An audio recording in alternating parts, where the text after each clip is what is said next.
Alors, la Toussaint, nous l'avons dit, c'est la vocation à la sainteté. Notre vocation à la sainteté, ce n'est pas une vocation à la perfection, parce qu'il n'y a que Dieu qui est parfait. En revanche, notre vocation à la sainteté, c'est une vocation à vivre de la vie même de Dieu, et le cœur de la vie de Dieu, c'est l'amour. Et donc, notre vocation à la sainteté, c'est nous rappeler que au milieu des épreuves, des difficultés du monde, au milieu même de nos propres misères, de nos péchés, des choses des culpabilités que nous portons, eh bien, il est toujours possible d'aimer. Il est toujours possible d'aimer, et c'est ça la sainteté. La sainteté, c'est l'amour. C'est l'amour reçu de Dieu qui nous permet d'aimer. Et c'est cet amour reçu de Dieu vécu en acte, dans toutes les petites actions de notre vie, dans toutes les petites choses ordinaires de notre vie, par un sourire, une attention à l'autre, une prière pour l'autre, un acte de charité, une œuvre de miséricorde, une aumône.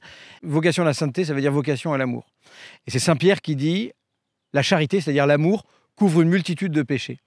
Eh bien, en fêtant la fête de la Toussaint, je suis fait pour partager la vie de Dieu, pour vivre de sa joie, pour vivre dans la gloire avec lui pour toujours. Mais ici-bas, je peux déjà vivre de la vie de Dieu qui est l'amour. Au milieu des tristesses, des difficultés et des joies de ce monde, je peux déjà aimer. Et même au moment, voilà, j'ai été témoin de très belles choses. Même au moment de la mort, au moment de la fin de vie, je peux encore aimer.